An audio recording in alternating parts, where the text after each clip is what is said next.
नमस्कार मित्रांनो, स्वागत आहे तुमचं मराठी टेक मित्र यूट्यूब चॅनलमध्ये. आपणा सर्वांना माहीत आहे की नवीन आर्थिक वर्ष हे 1 एप्रिलपासून सुरू होत असतं आणि 1 एप्रिलपासून सुरू होणाऱ्या आर्थिक वर्षात वेगवेगळे बदल केले जातात. आता असाच एक बदल महावितरण कंपनी म्हणजे महाराष्ट्र राज्य विद्युत वितरण कंपनी यांनी त्यांच्या वीज बिल दरामध्ये केला आहे.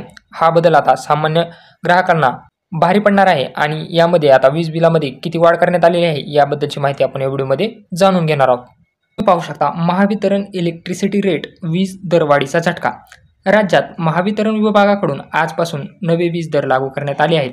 वीज बिलात सरासरी 7.5% वाढ करण्यात आली असून आजपासून नवे दर म्हणजे 1 एप्रिलपासून नवे दर लागू करण्यात आल्याची माहिती देण्यात आली आहे.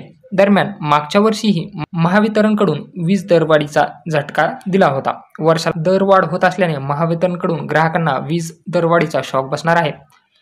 नवीन आर्थिक वर्ष आजपासून सुरू होत असून 1 एप्रिलपासूनच हे नवे वीज दर लागू करण्यात आले आहेत. याचबरोबर केंद्राकडून अनेक नियमात बदल करण्यात आले आहेत. वीज बिलात सरासरी 7.5% वाढ होणार असून स्थिर आकारातही 10% दरवाढ करण्यात आली आहे. राज्य वीज नियामक आयोगाने गेल्या वर्षी दिलेल्या आदेशानुसार महावितरणकडून ही दरवाढ लागू करण्यात आली आहे.